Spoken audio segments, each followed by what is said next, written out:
안녕하십니까. 공병호TV의 공병호입니다. 어제 늦은 시간에 실물경제, 진단과 처방이란 그런 제목의 방송을 내보냈습니다. 정말 현장을 뛰는 많은 분들이 의견과 애로와 애환과 그 다음에 불만을 댓글로 아주 잘 정리해 줬습니다. 여러분들이 그 댓글이란 것은 경제 통계나 경제 데이터가 도저히 드러낼 수 없는 현장에 대단히 그 생생한 그런 정보를 제공하기 때문에 우리가 그런 부분들을 잘 읽어내면은 현재 상황을 파악하고 앞으로의 경제의 향방이나 진로를 예상하는 데 크게 도움을 받을 수가 있습니다. 그래서 아주 잘 쓰신 분 한 8명 정도를 선택하고 또 저의 의견을 그분들의 의견에 더해서 말씀을 좀 드리도록 그렇게 하겠습니다. 모쪼록 여러분이 도움이 되셨으면 좋겠습니다. 첫 번째는 장용호 님입니다. 저는 외국에서 개인 사업자입니다. 한국 기업들이 사업을 축소하고 파산하고 저 또한 직원을 절반으로 줄이고 있습니다. 20년 동안 사업하면서 이렇게 힘든 건 처음입니다. 찬성을 56명이나 하고 반대는 한 명도 없습니다. 재무구조가 탄탄한 굴지의 대기업들조차도 최근의 전반적인 상황은 축소, 또 축소입니다.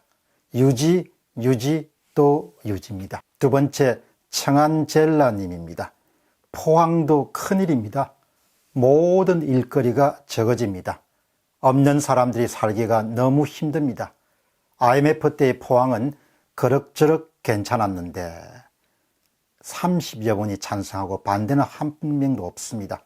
깊은 불황은 전국적인 그런 현상인데 이 가운데 특히 산업기지 역할을 했던 울산, 창원, 군산, 거제 이런 지역들이 특별하게 어렵습니다. IMF는 현재의 위기가 아니고 그런 근본적으로 다릅니다.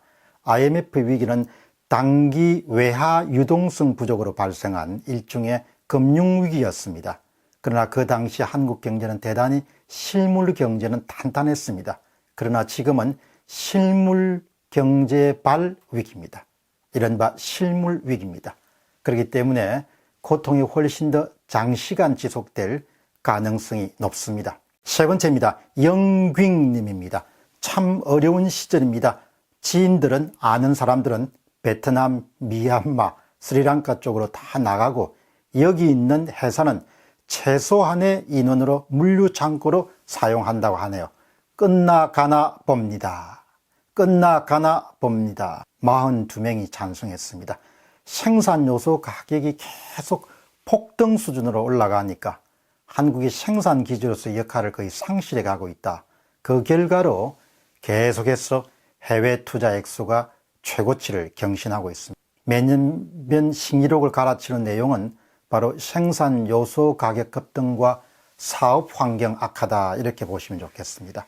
결과적으로 생산 기지가 이동하면 실업이 늘어나고 그 다음에 따르는 것은 소득이 감소하고 그렇게 되면 수요가 감소하고 또 수요가 감소하면 생산 감소가 이루어지는 그런 악순환이 이 땅에서 지금 일어나고 있습니다. 네 번째입니다. YHS민입니다. 상반기까지 내리 적자고 하반기에도 적자가 쌓여갑니다. 매출은 다행히 작년과 비슷하지만 인건비가 올라서 수지를 맞추기가 너무 어렵습니다. 이러다가 구조조정이 현실화될까 봐 걱정이 이만저만이 아닙니다. 직원을 내보내면 내가 수월할지 몰라도 내보낼 직원을 생각하면 가슴이 찢어집니다. 12분 정도가 찬성을 했습니다. 적자 내지 않고 지금 사업을 꾸려가고 있는 것은 아주 예외적인 경우입니다. 매출이 그대로라는 것은 너무나 행운에 해당하는 겁니다. 대부분 매출이 줄었습니다. 인건비가 폭등했기 때문에 채산성을 맞출 수 없는 상황은 정부 정책에 기여하는 바가 크죠. 다섯 번째입니다. 이정만 님입니다. 25년째 사업을 하고 있습니다. 정말로 안 됩니다. 긴축을 해도 안 됩니다. 마지막은 파산일 듯 합니다. 정부 정책 실패가 80% 이상의 요인으로 봅니다. 수출도 어렵지만 내수는 거의 초토화 상태에 도달해 있습니다. 매출이 20에서 50% 정도 내려가면은 정신이 없죠. 사람들이 돈을 쓰지 않기 때문에 소득도 줄어들었지만 앞으로 무슨 일이 있을까 봐가지고 사람들이 다 움츠려드는 거죠. 경제 주체들의 자신감을 많이 상실해 버린 겁니다. 그러니까 더 내수가 축소가 되고 그것에 따라 가지고 더 돌아가면서 서로가 지갑이 얇아지는 그런 결과가 일어나고 있습니다. 여섯 번째는 트와이스님입니다. 1% 성장이 가능할까요? 내년도에? 내년부터 성장이 아니라 퇴보가 몇 %가 나올지 고민해야 할 듯합니다. 생존의 시기가 2020년입니다. 그럼에도 불구하고 한국 경제가 L자의 진입 초엽에 있다. 이렇게 우스운 소리를 하는 사람들이 꽤 많죠. 그보다 훨씬 더 우스운 소리는 대통령은 이렇게 이야기합니다. 우리 경제 제대로 가고 있다. 바로 며칠 전에 이야기죠. 정신을 거의 못 차리고 있는 거죠. 상황을 전혀 모르고 있는 겁니다. 일곱 번째는 김종루님입니다. 건축하는 사람인데 너무 힘듭니다. 지금 제 나이가 60세인데 정권이 바뀐 후로 일거리 자체가 없습니다. 앞날이 너무 깝깝해서 그냥 이대로 생이 끝나는 게 아닌가 두렵기도 합니다. 지금은 집에서 살림하고 있습니다. 이런 언감생신이고 그나마 남은 생 아프지 않고 살 수 있기를 기도드립니다. 그래도 나름대로 열심히 살았는데, 열심히 살아왔는데, 개인이 열심히 하는 것도 참 중요합니다만은 정말 나라 정책이 제대로 구비되지 않으면은 그러면은 개인의 열심이 모두 다 헛사가 되는 경우가 참 많습니다.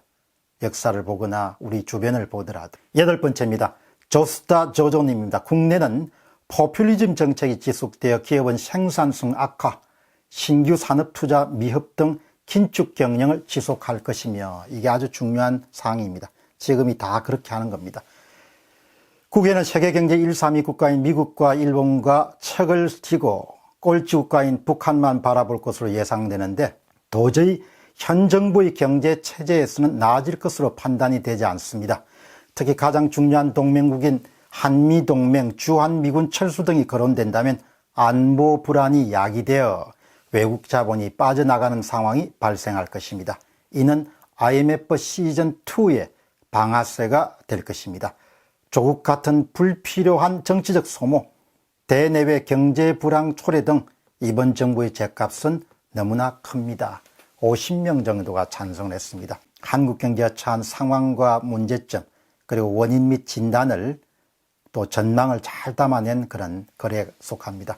요약해서 말씀드리면은 경제는 현재 고통을 겪는 수준을 넘어서 파국 상황을 향해서 달려가고 있다. 이렇게 표현할 수 있습니다. 이것이 바로 제 의견이기도 하지만 현장의 목소리입니다.